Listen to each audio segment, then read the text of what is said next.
Hi, I'm Victor, welcome to Fractal Paradox, and today we're gonna do something really weird. So this is gonna require a little bit of backstory. For the last 4 years I've been having those very bad migraines. The pain itself isn't actually that bad, except it lasts for a week. But the problem is, while I'm having the migraines, I see the world like this. And you try to do any work requiring details or a screen or, drawing or anything like that, while your vision looks like this. It's impossible. And since I live in a country with free healthcare, I decided that it was finally time for me to get my brain checked out. Why didn't I do this 4 years ago? Because I'm lazy. If it was a brain tumor or whatever, I would have been dead long time ago.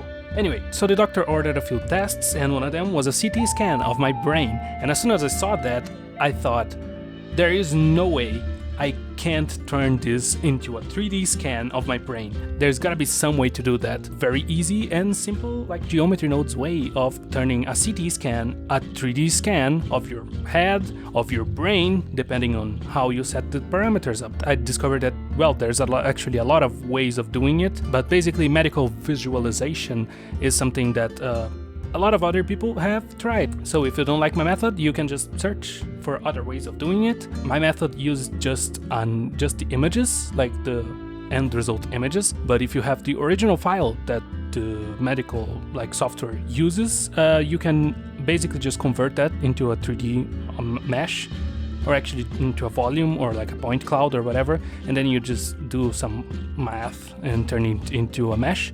But I didn't have that, and I was lazy, so I didn't ask for it, even though they probably would give it away to me for free. But it's kind of complicated. There's other software involved. This is gonna be just Blender and just the images. So the first thing you're gonna need is the images. So the hospital that did the exam, they have a very cool delivery of your exams. They do print out the tables and whatever. And originally I thought that I would need to take photos or scan this paper, but actually they have a digital delivery method too. So you got just go to this website and you log in with your ID or whatever. Then you can visualize the original images. So that's what I did. And I didn't want to save each image separately and then divide it into a UDIM grid, for example.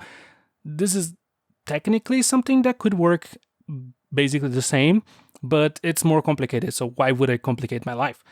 So basically what I did was I recorded the screen, and now I have this videos. The tool that the hospital provided also had different contrast options for if you set up the ranges correctly, you have more detail on soft tissue or more detail on bones or whatever. Yeah, it's X-rays.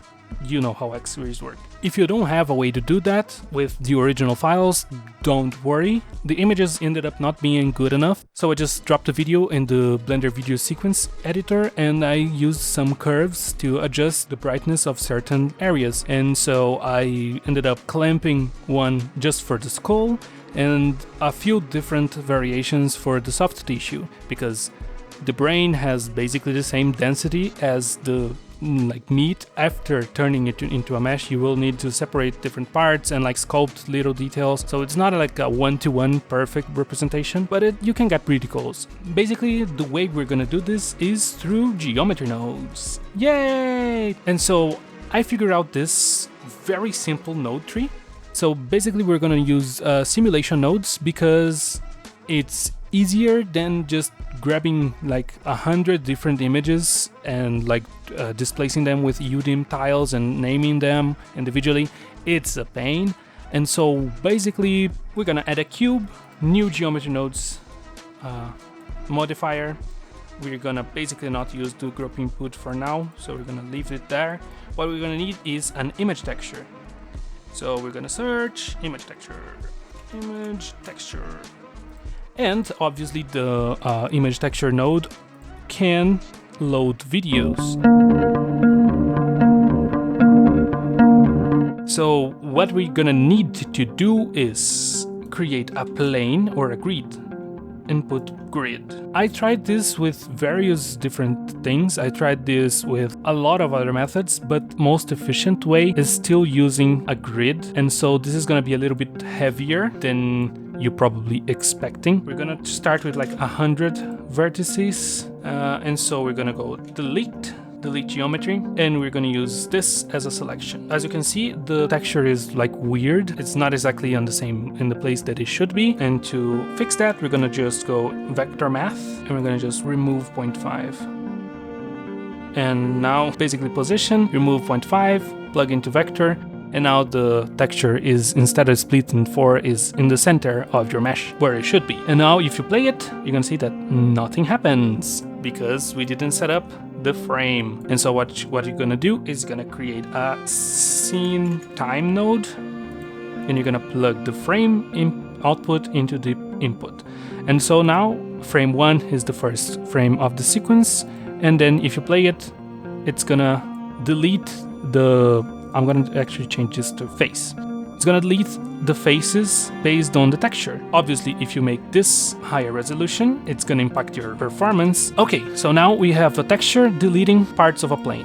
And we actually want to invert that because we want the white parts of the texture to be part of the mesh and the black parts to be not part of the mesh, or actually be deleted. So what we're gonna do here is gonna create a color ramp, plug that in between, and then we can like put this to constant or something like that, and then invert it, and then go fishing back the detail slowly but surely. I will provide those videos of my brain along with the final model. The link is on the description if you want to try for yourself. And if you don't want to use my brain specifically, there are videos of CT scans of like random people online. You can find them. They're like for medical training. So if you want to do a head explosion VFX, zombie disintegration effect where like the skull shows up, I feel like this is a good thing to do, like use a CT scan, because everything is exactly where it should be, anatomically speaking, because it's a real person. Basically now we have every frame is deleting a different part of the mesh, but there is one, no thickness, and second, as soon as you switch frames, the mesh changes completely. So how are we going to transform this 2D effect into a 3D effect? The first thing we're going to do, obviously, is add a simulation zone. Why are we using simulation nodes? Because it's a video. So instead of building this mesh with 200 different images in UDIM tiles and all of them calculating at the same time, what we're going to do is we're going to tell simulation nodes to calculate all of those iterations and then join them into the same mesh. Basically what you're gonna do is you're gonna capture this mesh, shift it down a little bit, and then join it with this mesh, and then this mesh, and then this mesh, and then this mesh, and repeat it until the end of the sequence, which is about 180 frames. So let's finish in frame 180. And now in this simulation zone, now we have all of this. We're gonna add a join geometry. So basically now every frame is gonna join with the previous frame. But what you wanna do is add a transform geometry or a set position, and then you're gonna tell you each frame is gonna shift it down or up. The way a CT scan works is going to scan from bottom to top or top to bottom on one of the axes. In this case, it's going to be the Z axis, the Z. I'm not Australian. Come on. Let's start with 0.01 and let's see what it does. As you can see, it's shifting it up. Shifting it up is going to make it upside down. So I'm going to shift into negative 0.01. So it's going to shift it down every frame.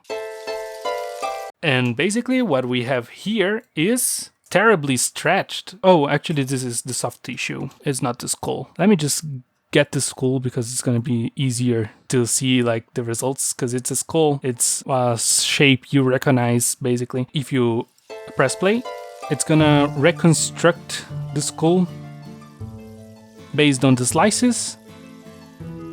And as you can see, 0.01 is a little bit too much distance because this skull is stretched, very stretched.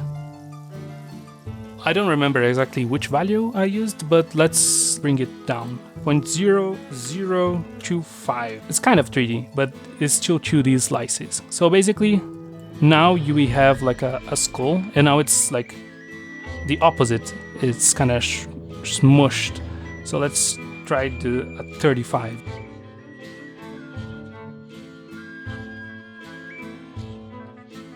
So how do you make those like thin slices that you can even see on side view?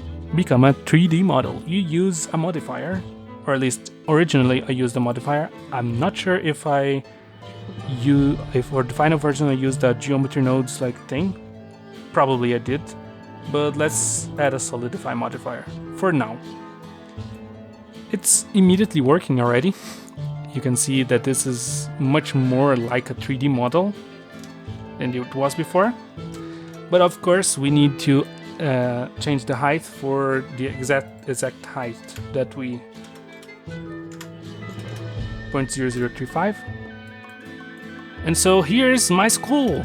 Yay! We arrived. At this resolution, it's gonna require a lot of cleanup, but if you have the computing power, you can just turn that into, I don't know, 512 or something even crazier than that. But downside is you are going to wait for a bit for things to actually realize, because each frame is adding geometry, and sometimes you think it's gonna be okay, and then it gets to frame 200 and the Blender just crashes. And so for the final versions, I ended up doing in parts for like 60 frames, applied the modifiers, and I joined the different parts. So this is basically 3D printing without a 3D printer.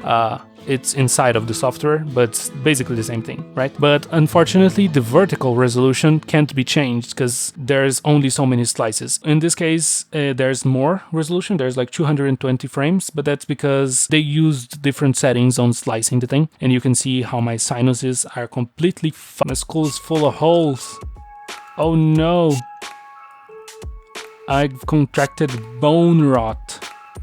Obviously, you can't leave the mesh exactly as is, because it's blocky and it's ugly, unless you want to import this straight into a Minecraft world. But if you want an actual mesh, you're gonna need to add another modifier, in this case a remesh modifier. This may or may not crash Blender. The voxel size should be roughly half of the size of each block. So basically the size of each solidified block is 0.35 meters. This should be 0.0015 or 12 or something like that. Oh, actually it didn't take that much. And as you can see, it's very blocky still, and you would need to put this inside Blender sculpt mode and do a filtering passes and stuff like that. My recommendation would be for you to first simulate the thing without the modifiers, because if you don't do that, if you do everything at the same time, it's gonna recalculate every modifier every frame, and it's gonna slug you down, if not crash Blender. My experience has been that it crashes Blender pretty frequently when you try to apply this modifier, like this little geometry node setup. I don't know why. Actually, I probably know why. It's because it's a lot of geometry. Yeah, Blender crashed. Yay! Yeah, I can't do two of them at the same time. But this is just my video memory issues and my CPU. If you have a better computer than me, which almost everyone has. And I lost my thing because I didn't save. I'm such a good YouTuber. Wow. Let me see if I can recover the autosave. No, I can't, because my fucking... Oh. Anyway, Blender crashed. And I lost a little bit of footage there, but here is my final node setup that I will leave with the final object. If you want a piece of my mind, you can grab it, and it's on Gumroad. It's linked on the description. It's for free, obviously. Basically, it's pay what you want. In the end, I used this geometry setup. So instead of the solidify modifier, I ended up using extrude mesh, which works pretty well. And I used the edges mode, because if you use faces, the sides don't fill, and basically you want only the sides to be filled. Basically what I did here is I plugged all the outputs into the group input, so you can control everything from the modifiers panel. This is the final node setup. Obviously the bake button, it's only available inside of geometry nodes. I don't know why. I don't know if there's a workaround for that. So basically you're gonna just have to apply this modifier, add the remesh modifier, because the remesh will still have to be here, the voxel remesh. So basically your end result is gonna be a mesh basically like this. Sculpt mode. Let me apply the remesh modifier.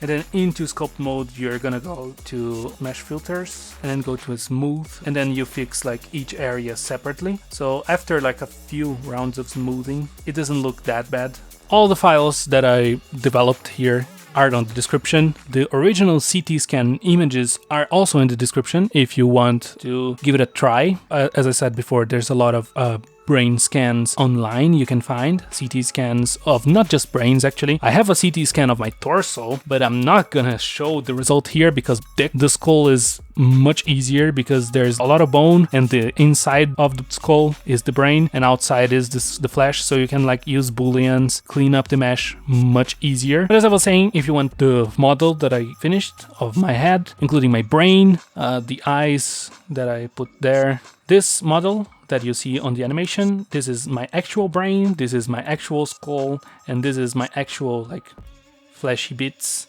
There's like an ear and a nose and whatever. You can use this for whatever you want, really. I don't care about my face that much, but apparently this is a completely 100% normal brain. No tumors or anything like that. So, yay! If you like this video for some reason, you'd like it. If you disliked it, I don't know why you're watching it until here, but have a great day anyways. I hope you have a lot of fun with this concept. Give it a like, subscribe, join the Discord channel. There is a lot of things coming on the future. If you want to support me, yeah, buy some stuff on Gumroad, I guess, or, you know, hire me to do a job. I would love that. If you need anything, talk to me on Discord. I should have like LinkedIn or whatever. I don't know what I'm doing with my life. But hey, if you're here already, why don't you leave a comment and subscribe? And I'll see you next time. Bye!